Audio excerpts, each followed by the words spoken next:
You and Governor Soludo of Anambra State have urged the federal government to release the leader of the indigenous people of Biafra, Nnamdi Kanu.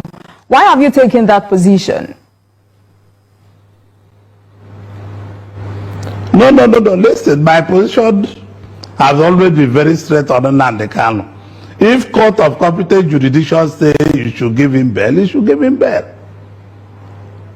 Because we are a country of law and order. If I have not said anything out of the law, if the court say give him bail, you should give him bail. This is a very senior, a court of record. This is court of appeal. Brought almost 3-story building down to take water from Ariana Market going to Waterside in Aba. A court of record stopped me, and the project is still where I left it after 20 years. It's still there. So I'm a man of law. I want to respect, if every Nigeria, including the federal government, they must respect the court order. If you want to build a new Nigeria, we should start by respecting what any judge says. If I'm not happy with the first judge, I'll go to Court of Appeal. If I'm not happy with Court of Appeal, I'll go to Supreme Court. And whatever the Supreme Court says is the final say. Now to our interview with the guest of the day. I am now joined by the public interest and human rights lawyer, Enibehe Effiong. We're talking about Southeast insecurity and the disagreements between IPOB and Governor Soludo on Nnamdi Kanu. Thank you very much for joining us tonight. Thank you for having me. All right, let's get straight to business. Governor Soludo has called on the federal government to release the leader of the indigenous people of Biafra, Nnamdi Kanu, to him. Any legal implication to this? The answer is no. What Mr. Soludo said is entirely political. It is without any legal consequence. The first point to even make is that by virtue of his position, virtue to his side, he's not even eligible to stand as a shorty for anybody in Nigeria. That is because under Section 308 of the Constitution, a governor has immunity not only from prosecution, not only from civil action. When you look at the language of Section 308, it is very expansive to the extent that any person that is entitled to immunity under that section, the law says no process of court can be issued that is capable of compelling the appearance of that person. Now, what is shorty? If someone is arraigned in court, let us assume that before we even get to whether there is even a basis for, his proposition or not. When someone is arraigned in court and that person is admitted to bail, the court requires that person to produce a shorty for someone to enter into recognizance. Now, in the event that that person jumps bail or violates the term of his bail, and the court is to issue a warrant for the arrest of that person, the court can require the shorty to issue cause, to show cause why the sum that the person has entered into recognizance should not be forfeited to the federal government or to the state government, as the case may be. In another instance, the court can even require that person to come to court to explain the appearance of that person. So technically speaking, because of the implications of the immunity clause, a governor is not someone that is capable of standing as a shorty for any person in law. It is simply not possible, because that will entail that he has to go to court, he post to an affidavit, sign bail bond and all that. What happens if Nnamdi Kanu does not attend court? Can the governor be compelled to produce him? The answer is no. So what Soludo said was just a political statement. But the question is, to stand shorty for what exactly? Because as of today, as I'm speaking to you, there is no charge known to law in any court in Nigeria, to my knowledge, that Nnamdi Kanu is facing. The charge that he was facing before the Honorable Justice Nyako has been declared a nullity, has been set aside by the Court of Appeal in a unanimous judgment. And the court even said the federal government cannot try him for any offense whatsoever because of the issue of extraordinary rendition. Therefore, as of today, there is no charge in law that Nnamdi Kanu is facing. What has happened is that after the Court of Appeal had given the judgment last October, the federal government applied for a stay, which the court in its wisdom granted, even though some of us have, some jurisprudential difficulties, explaining that judgment. But that is the ruling. That is the ruling of the court. staying that judgment, which Nnamdi Kanu had appealed to the Supreme Court. But as of today, the law remains that Nnamdi Kanu is not facing any trial, cannot face any trial, and cannot be arraigned in any court. So you cannot stand shorty for someone that is not standing trial. So for me, what he said was just a political statement, which is not out of place. If the federal government believes that dialogue is a solution to the crisis in the Southeast, that political solution can resolve the agitation that we are seeing, the hip-hop agitation, why not? The governor can advocate for his unconditional release. But beyond that, as I said, there is a pending and subsisting judgment of the Court of Appeal, even though same has been stayed, that Nnamdi Kanu ought not to face trial. For me, what is important is that the government, the federal government, should examine the issue dispassionately. If you have a situation where in the last 7 to 8 years, we have seen members of Boko Haram that have slaughtered thousands of Nigerians, granted immunity, granted amnesty, being reintegrated in quotes, what is the distinction between what Boko Haram has done to grant them, to make them eligible for amnesty, compared to what IPOB is doing?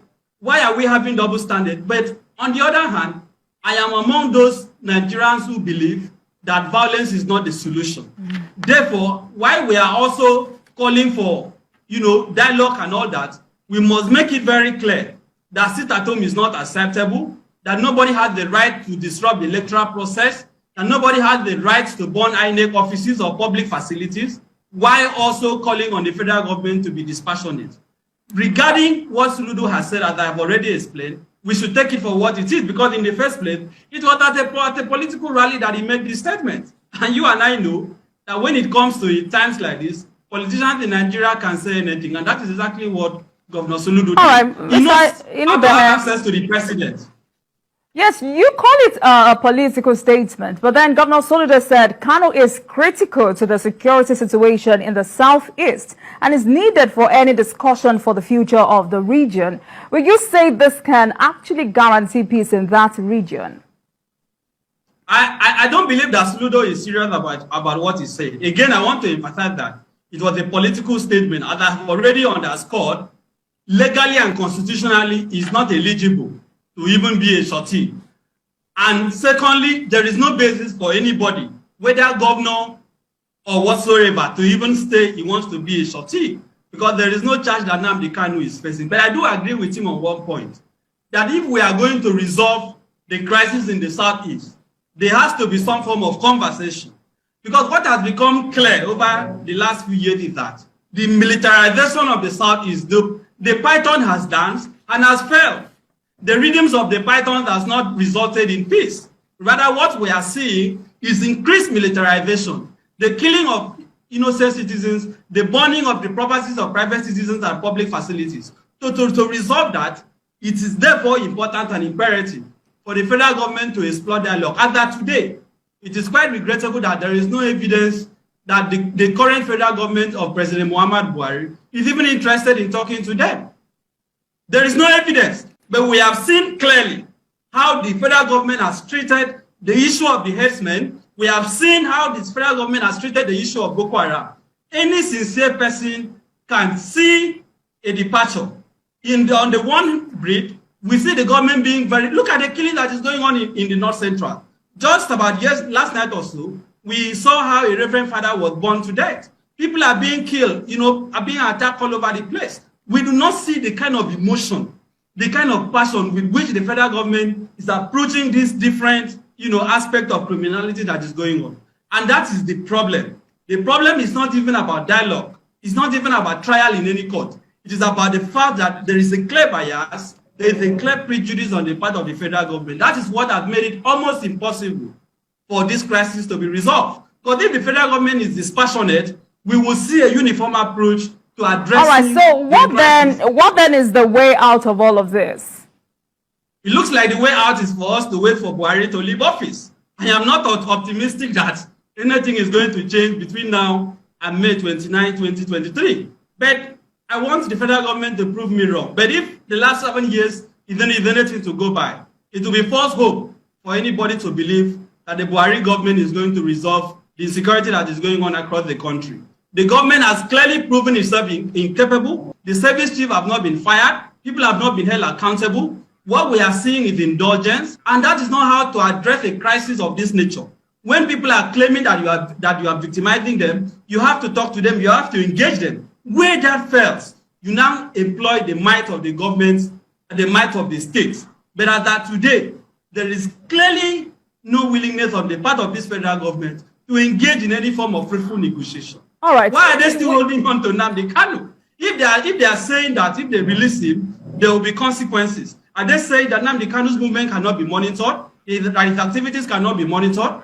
Before this issue even became this terrible, when Nnamdi Kanu was still going about holding rallies and so on, it was not this bad. They were only disrupting traffic and all that.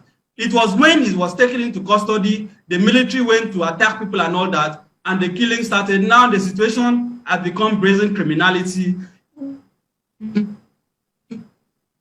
No, at that today, nobody can even kiss, because the Igbos are the major victims now. We have seen prominent people from the Southeast region being slaughtered. We have seen public facilities, schools, and so on being destroyed.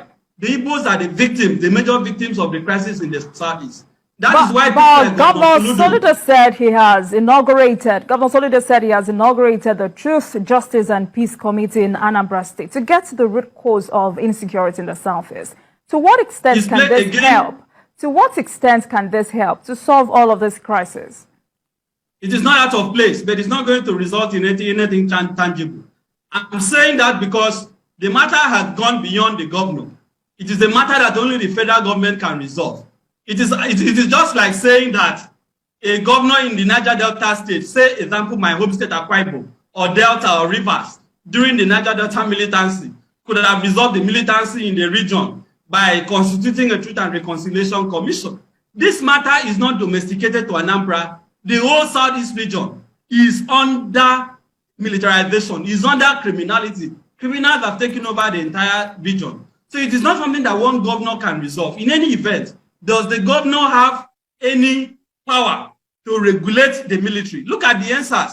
When the Lagos state government set up a panel of inquiry, this is a good example, and they made recommendations. Has the federal government shown any willingness to hold any soldier accountable? You cannot have a Truth and Reconciliation Commission without the ability to bring justice to bear. If the Lagos example is anything to go by, it is a clear evidence that Soludo is wasting his time. Because if we are going to have Truth and Reconciliation, the military must also be held accountable for the slaughter of people in the region. Who is going to hold the military accountable? It is not the state government.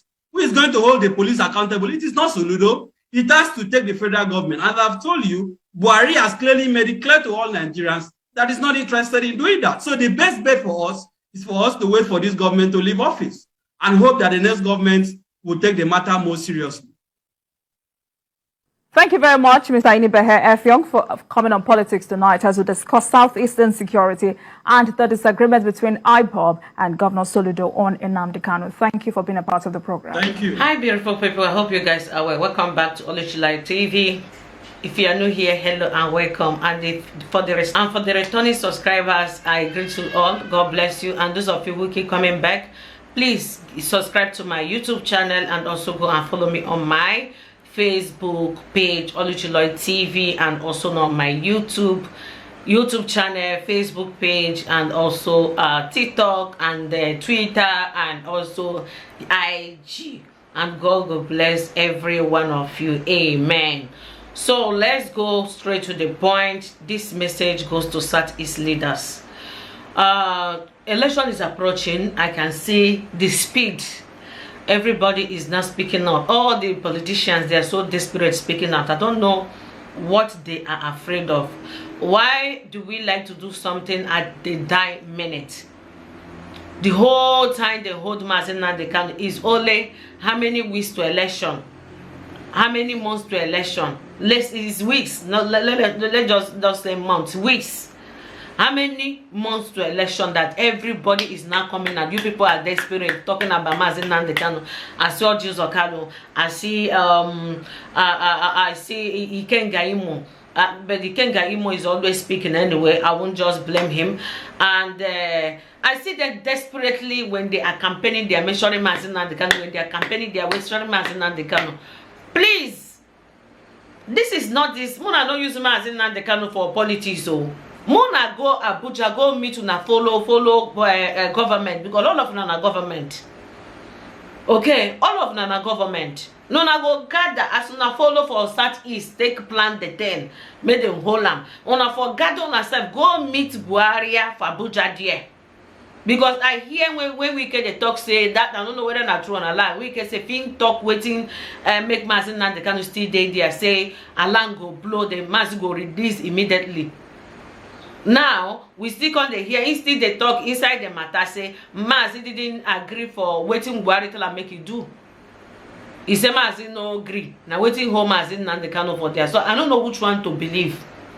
I don't know which one to believe. Whether now waiting Buhari talk, say make him do when no one do, or now waiting we can won't tell us when say won't tell us when never tell us. It is that important if you have anything that you want to say.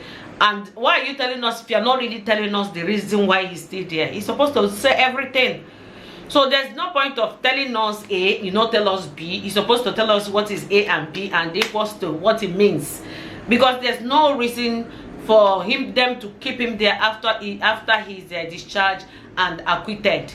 Okay, no reason for him to still remain there. So I urge Southeast leaders, please, I use God's name, beg all of you. I use the Almighty God, beg all of you guys, make una release Mazi Nnamdi Kanu, una leave her.